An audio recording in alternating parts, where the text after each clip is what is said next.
हम आपको यमुना पार की सभी खबर सबसे पहले दिखा रहे हैं और लगातार भजनपुरा, गोंडा विधानसभा, करावल नगर, सोनिया विहार या वजीराबाद इसके आसपास की खबर तो शायद सबसे पहले ही हम आपको दिखाते हैं और इसके लिए आप हमारे को कई बार अप्रिशिएट भी करते हैं।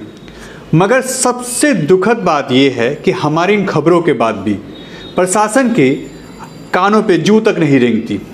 बहुत बुरा हाल इस समय अपने इस भजनपुरा और गोंडा विधानसभा के आसपास की सभी विधानसभाओं का हो रहा है। खासकर सीमापुरी हो, करावल नगर हो, शहादरा हो, गोंडा विधानसभा हो, वजीराबाद हो, शास्त्री पार्क हो, सीलमपुर हो, सबका बुरा हाल है। दिल्ली में कोई भी सरकार हो, कितने भी दावे कर ले कि हम कहीं पे भी कोई भी कोताही नहीं बरत रहे, हमारा प्रशासन, हमारा शासन बहुत अच्छा है, महिलाएं सुरक्षित हैं, बेटियां सुरक्षित हैं, बेटी बचाओ बेटी पढ़ाओ ये अभियान बहुत जोरों पे है। मगर इसके उल्टे पहलू हम आपको कई बार दिखाते हैं कि कहना और बोलना बहुत होता है, मगर करनी जब आती है तो किसी भी सरकार के करनी और कथनी में फ़र्क साफ दिखाई देता है।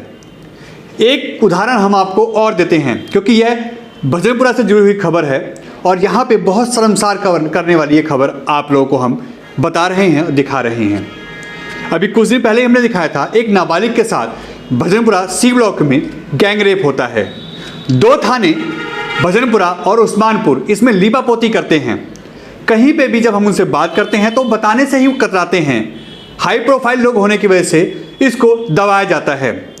किसी भी प्रशासनिक अधिकारी की बात करें हम, चाहे वो किसी भी पद पे बैठा हो, हमने जब उससे बात की, हमने खबर बताई, डिटेल बताई, उसके बाद भी वो इन चीज़ों को इग्नोर कर रहे थे और बार बार उसको ये कह रहे थे कि ऐसा कुछ नहीं हुआ, ऐसा कुछ नहीं हुआ, आपको शायद गलत इन्फॉर्मेशन मिली है।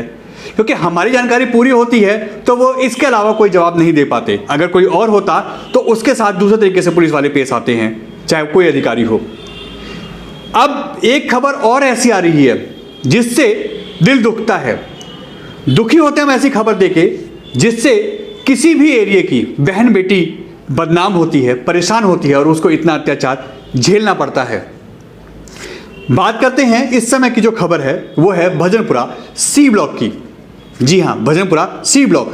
फिर वही टारगेट, एक 3 साल की बच्ची के साथ 2 लोग हैवानियत करते हैं, उसके साथ रेप करते हैं। बच्ची जीटीवी में जिंदगी और मौत से लड़ रही है। हालात ऐसे हैं कि गुस्सा इतना आता है कि ऐसे लोगों का क्या किया जाए। दावे सरकार कितने भी कर ले, हम ये कानून लेके आए हैं, हम ऐसा कर देंगे, ये भी होगा वो भी होगा, मगर हकीकत कुछ और है।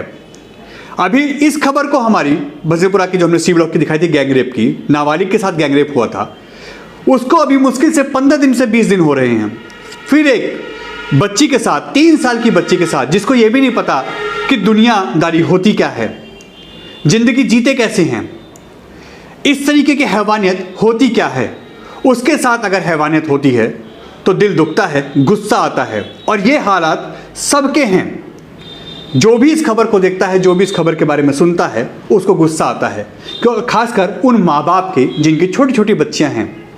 कोई बड़ा अपनी मर्जी से करे या किसी बड़े के साथ हो तो शायद इसको हम इस कैटेगरी में रख सकते हैं कि चलो उन्होंने जो भी किया होगा इसमें कहीं ना कहीं उनकी रजामंदी होगी या उनके साथ ऐसा हुआ। तो एक आदमी की जो शरीर की क्षमता होती है वो भी झेलने के लिए होती है कि वो इन चीज़ों को फेस कर सकता है, अपनी दुख, अपने क्या में जो शरीर की पीड़ा है वो बयां कर सकता है बोल के। मगर 2-2.5 साल की बच्ची, 3 साल की बच्चियां कैसे इन चीज़ों को बयां करें। 3 साल की बच्ची के साथ 2 लोग हैवानियत करते हैं। जब हमने भजनपुरा थाना में इसमें बात की, लोगों से जब इस पर डिस्कस किया, अपनी ये खबर उनसे शेयर की कि ऐसा कुछ है तो बताइए, उसको फिर छुपाया गया। गुस्सा प्रशासन और अधिकारियों पे भी आता है। आखिर छिपाते क्यों हो? किस चीज़ का आपका इसमें फायदा है?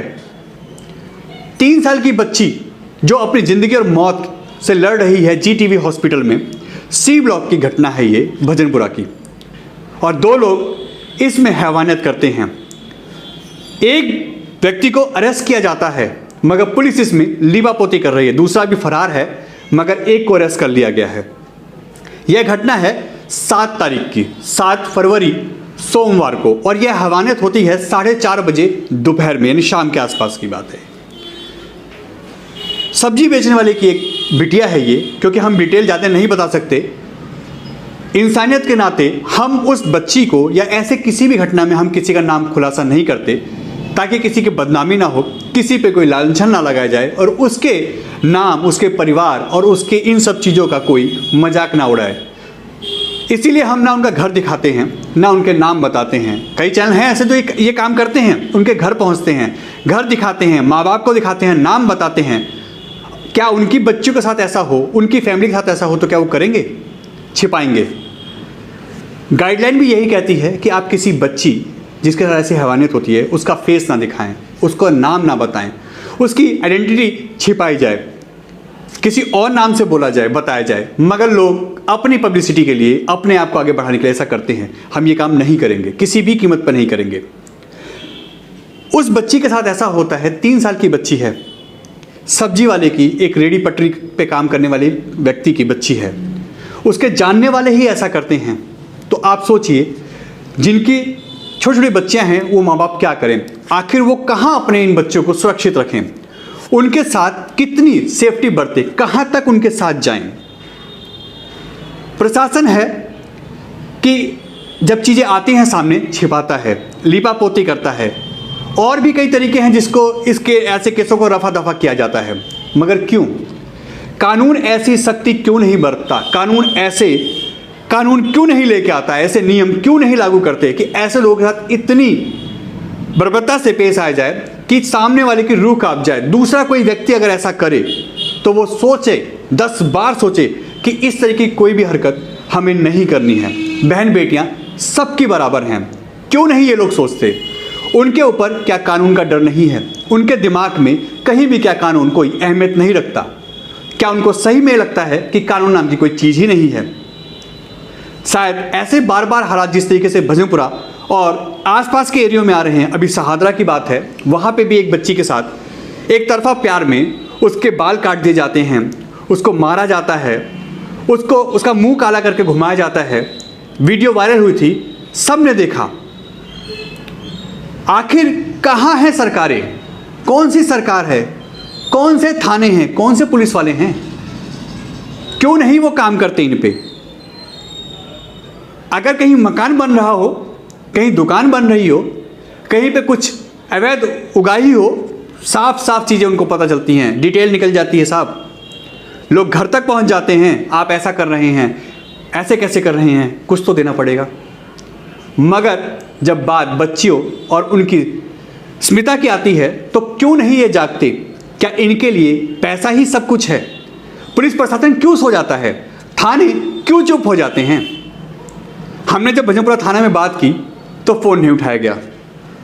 हमने जब लैंडलाइन नंबरों पर बात की तो लीपापोती की गई, बताने से भी कतराते गए। मगर हमारे नेटवर्क स्ट्रांग होने की वजह से हम सारी चीज़ निकाल के लाए। हमने बात रखी, सारी चीज़ डिटेल में बताई और फाइनली खबर सामने निकल के आई। ये हकीकत है, ये हमारे लिए कोई खबर नहीं है। मगर क्या करें? अवेयर करना, लोगों के इन चीज़ों के लिए जागृत करना और हर चीज़ को लोगों तक पहुंचाना ही हमारी पहली प्रायोरिटी होती है। हम वही काम करते हैं। हमारे लिए ऐसी खबर कोई अहमियत नहीं रखती कि हम किसी बहन बेटी की आबरू की खबर बनाएं। किसी बच्ची के साथ ऐसा निर्ममता से जो ये बलात्कार, रेप, इस तरह की घटनाएं होती हैं, हम उसकी खबर दिखाएं अपने चैनलों पे और हमें शायद उससे टीआरपी मिले। हम ऐसा बिल्कुल नहीं करना चाहते। मगर क्या करें? समाज की जो क्रूरता है ये दिखानी पड़ती है। अब आप खुद सोचिए, उस बच्ची के साथ क्या बीत रही होगी, उस माँ बाप के साथ भी क्या बीत रही होगी। पुलिस प्रशासन लीपापोती करके बचाने की पूरी कोशिश करता है। 2-3 केस हमने देख लिए, सब में यही हाल है। थाने में अगर बात करो, थाने वाले बताते नहीं हैं। पुलिसकर्मियों से बात करो, बताते नहीं हैं। सीनियर अफसर से बात करो, वो भी लीपापोती करते हैं। मगर क्यों? इन पर सख्ती क्यों नहीं होती? सरकार, चाहे केंद्र हो, दिल्ली सरकार हो या कोई भी सरकार हो, क्यों नहीं इन पे एक्शन लिया जाता? क्या हर बार निर्भया या हमारी बहन बेटी ऐसे ही अपने लिए इंसाफ की गुहार लगाते रहेंगे? क्या वो ऐसे ही दर दर की ठोकरें खाते रहेंगे? क्या वो ऐसे ही तिल तिल करके इन हवसियों का, इन निर्मम अपराधियों की हवस का शिकार बनेंगे। गुस्सा आता है, लगता है इनके साथ कुछ ऐसा होना चाहिए, इनके साथ कुछ इस तरीके से पेश आना चाहिए प्रशासन को, सरकारों को, पुलिसकर्मियों को, कि यह 10 बार सोचें कि अब ऐसा कोई भी काम ना करें। समाज में इनके किए हुए एक्शन, पुलिस के हों, प्रशासन के हों, सरकारों के हों, इनके किए हुए एक्शन ऐसे होने चाहिए कि सामने वाला समाज में मैसेज ऐसा जाए कि अब ये काम, ये जघन्य अपराध नहीं करना। अगर हमने किया तो हमारे साथ इस तरीके का कानूनी कार्रवाई होगी, और अगर ऐसा होगा तो हमारा क्या होगा। जब तक ये डर इनके दिल दिमाग में नहीं बैठेगा तब तक इनका कानून के प्रति कोई डर नहीं होगा। ये ऐसे ही खुले घूमते रहेंगे, सरकारें ऐसे ही वादे करती रहेंगी और पुलिसकर्मी भी ऐसे ही लीपापोती करते रहेंगे। हमारी अपील है, एक बार आप लोग भी जागिए। ऐसी चीज़ों में जब जब आपके सामने ऐसी खबरें आती हैं, इनको शेयर करिए ताकि प्रशासन तक हिले, उन्हें कार्रवाई करने के लिए मजबूर होना पड़े। छुपाने से और बचाने से वो 10 बार डरें, अपराधियों को इस तरीके से ना बचाएं। अगर ऐसी चीज़ें होती हैं तो खुला समर्थन चाहे मीडिया का हो, लोगों का हो, पुलिस प्रशासन को भी करना होगा और सरकारों को भी करना होगा, क्योंकि ये हम सबकी जिम्मेदारी है। ऐसे अपराधियों का अंत तो होना चाहिए। इनके लिए कानून का डर सबसे बड़ा हो। इनके लिए बहन बेटियों के साथ इस तरह की हरकत करने से 10 बार पहले सोचने का मौका इनके दिमाग में आना चाहिए, इनके अंदर डर पैदा होना चाहिए। News Bharat TV, Delhi.